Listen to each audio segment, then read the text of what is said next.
Floowandereeze is the best budget deck in the history of Yu-Gi-Oh! And here's why. What's potion? You got Matt here, and welcome back to another competitive Yu-Gi-Oh! Video.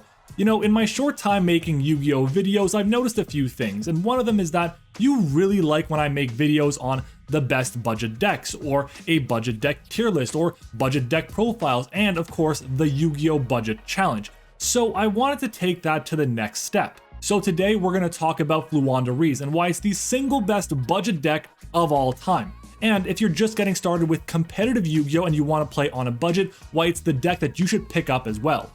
And we'll end off the video with the Floowandereeze deck profile that's perfect for budget players with options to improve the deck as well as the budget increases. And we'll even do a combo or two as well. So if you're excited for the video, then make sure to smash the like button, because if this video hits 250 likes, I'll bring you more deck profiles that are accessible for budget players too. Also, if you like competitive Yu-Gi-Oh! Including deck profiles, guides on how to beat the best decks, meta discussions, and videos just like this one, you're gonna love this channel. So make sure to subscribe. We're on the road to 10,000 subscribers and we can't get there without your help. And speaking of which, make sure to stick around until the end of the video so you can learn how to win a copy of Promethean Princess Bestower of Flames.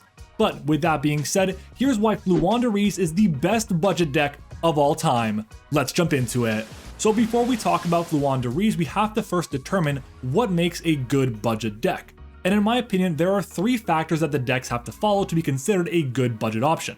The first is going to be obviously price point. The deck has to be widely accessible to many players at a low cost. Now, the problem with this is going to be, what is a low cost? Is a low cost $200? Is it $100? Is it $50? Really, it depends on the person, so everyone's definition of what a budget deck is varies. Now for me, I would say a budget deck is around $100, but for others I understand it's going to be less than that, and that's why I wanted to cap this off as the engine itself costing $50 or less. Now that's important because the engine itself for many strategies is not going to be that expensive, but they're going to need some mandatory pieces of non-engine to make the deck as strong as possible. But I also think that budget decks have to have non-engine that is either not mandatory to play or is easily replaceable for the cost that it's at.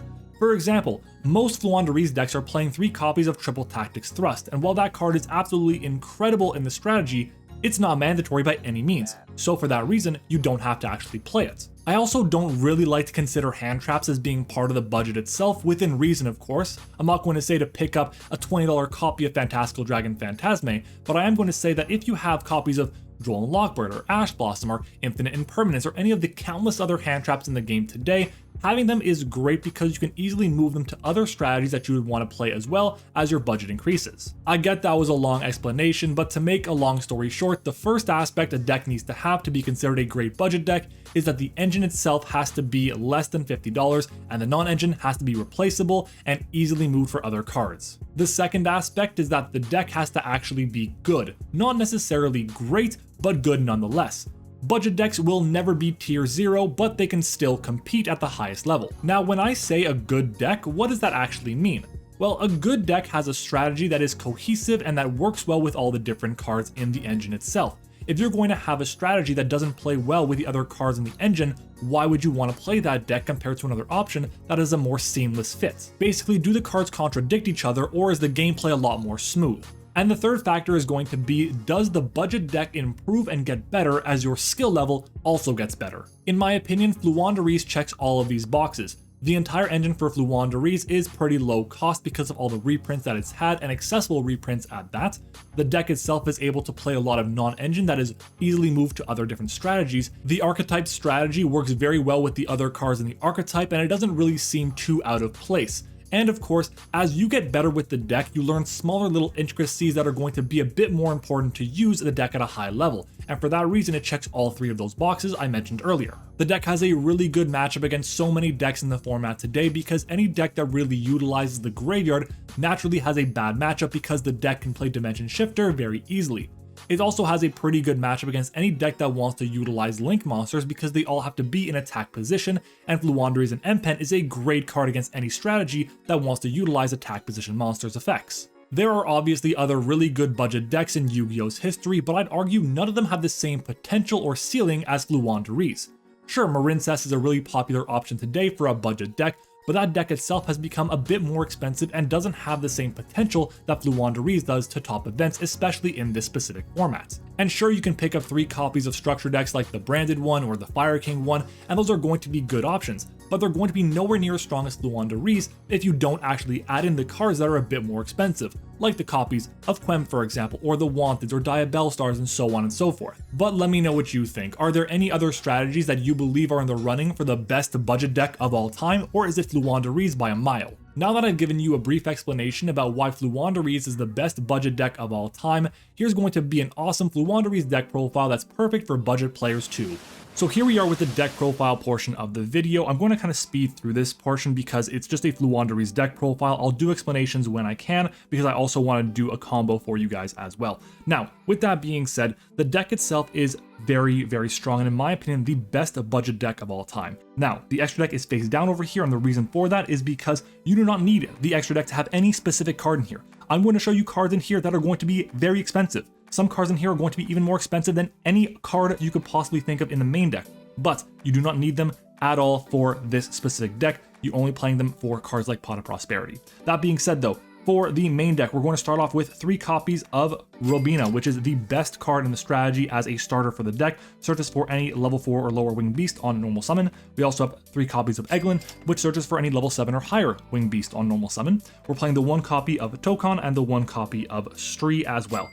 Tokon on summon allows you, on normal summon I should say, allows you to take one of your banished Floowandereeze cards and add it to your hand and then normal summon. Stree allows you to target a card in either graveyard, banish it, and then normal summon as well. We're also playing 2 copies of Floowandereeze and Empen as our only level 7 or higher Floo monsters. We're not playing the Snarl in this specific list, but we are playing our Ryza and we are playing our copy of Apex Avian as well. These cards here are very, very strong and they allow us to get our forms of interruption against our opponents in the form of negation really. And then we also have Ryza for a bounce, and we also have Mistbelly Apex Avian for more negation. But that's going to be it for our actual Floowandereeze monsters, our actual birds in the strategy itself. I think that you don't really need to play anything else. You can play the Simorgh package, but I don't think it's that necessary in this specific build. As for the rest of the Floowandereeze engine, we are playing 2 copies of Unexplored Winds. It's a great option to be able to interrupt your opponent, tribute their cards, which is really nice, and you can use it on both your turn and your opponent's turn. It also recycles your hand.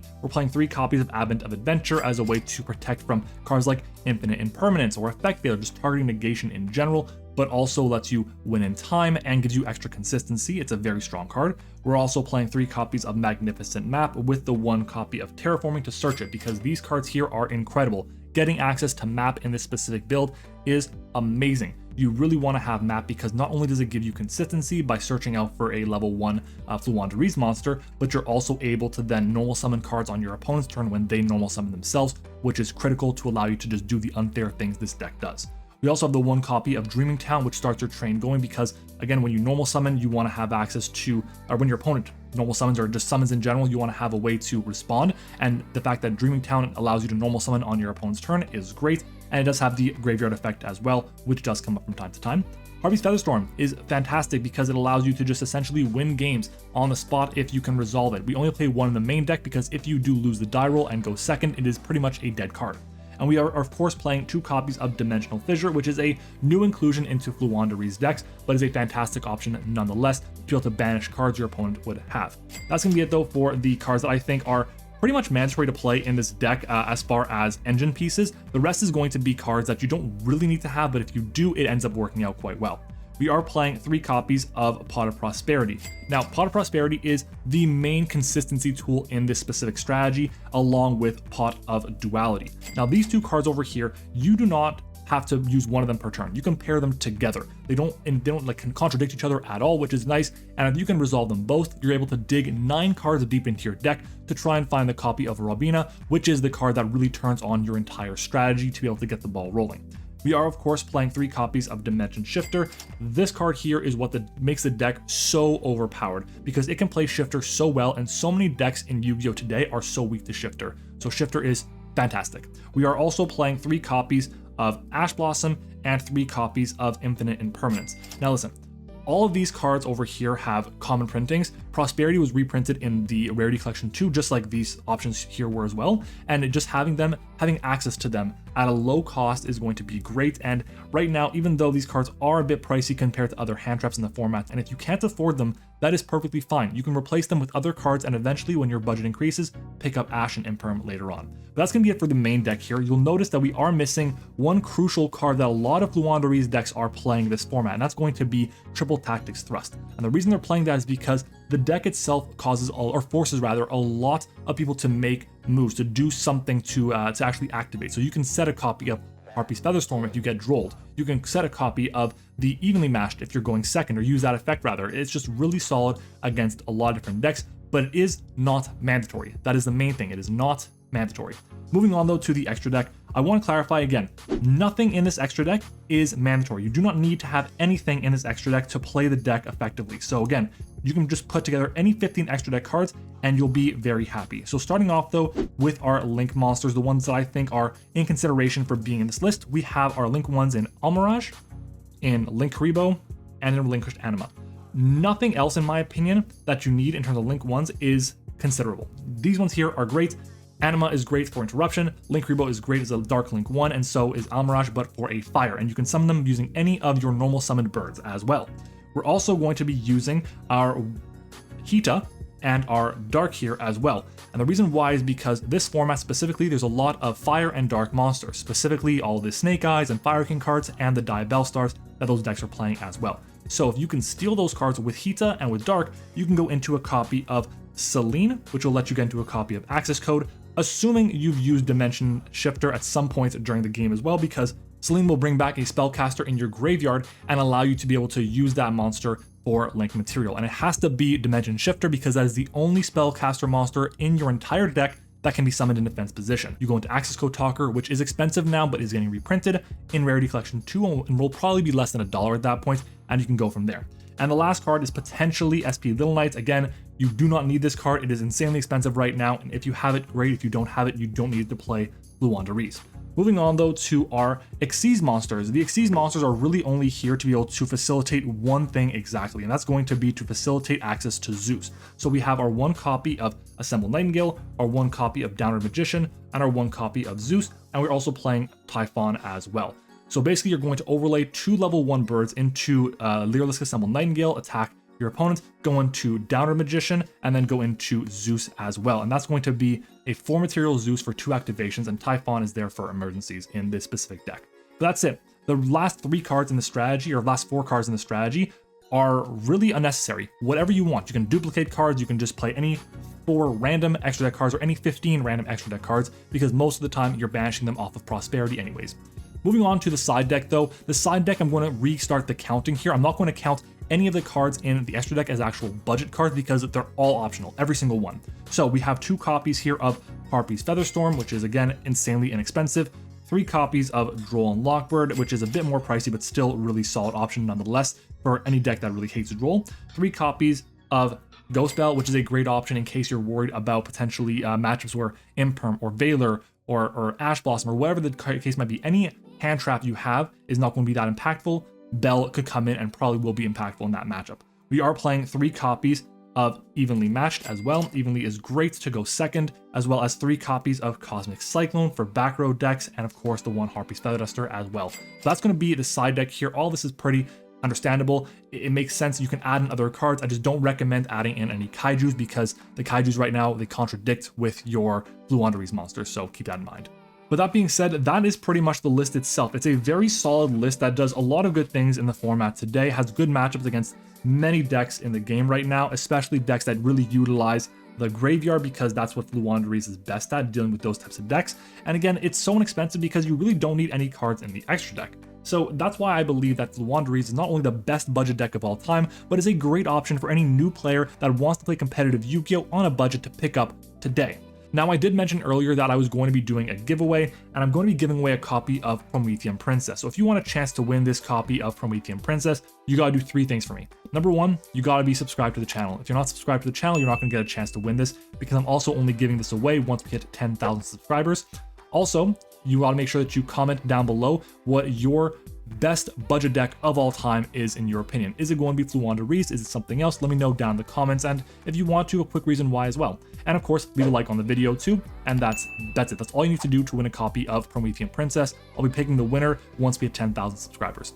Now, I do want to go over a quick combo for you guys to show you how the actual deck itself works, and I can then go over and explain what you're really going to be looking for with this strategy, and honestly, what the main line is going to be and what you're trying to accomplish. So the line revolves just around one copy of Robina. It's a very straightforward combo that everyone who plays Floowandereeze knows. You're going to start by normal summoning your copy of Robina, use the effect to add a level 4 or lower winged beast, in this case Eglin, which will then let you normal summon again. When you're going to normal summon the Eglin, you're going to use its effect to search for a level 7 or higher winged beast, in this case M-Pen, and then you can normal summon once more. You're going to tribute summon Robina and Eglin, which will get banished because that's part of their effect when they leave the field, and you summon out the M-Pen. You're then going to go chainlink 1 M-Pen to search for a Floowandereeze spell or trap, chainlink 2 Robina, chainlink 3 Eglin to add them back to your hand.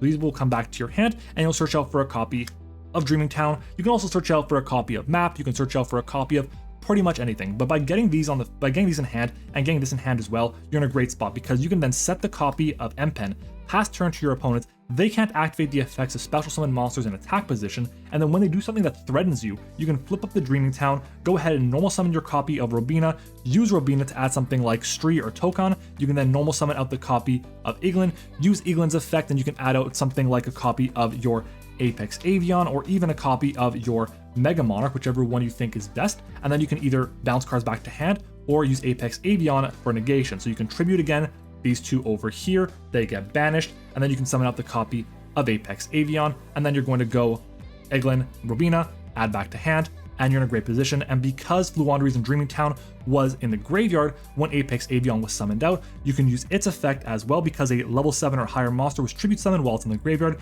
you can banish it, Book of Moon your opponent's entire board as well. And that's really it. Very straightforward stuff in this specific list here. You're able to do a lot of things. That's just a 1-card combo that just keeps coming back over and over and over again. So yeah, like I was saying, the deck itself is very nice, has a lot of great things going for it, and if you're interested in playing competitive Yu-Gi-Oh! And you want to play on a budget, then Floowandereeze is definitely the deck for you. Make sure to like, comment, and subscribe, not only to help the channel grow, but also to win a copy of Promethean Princess. But as always, I want to thank you for watching the video. I hope you enjoyed it, and I'll see you all next time.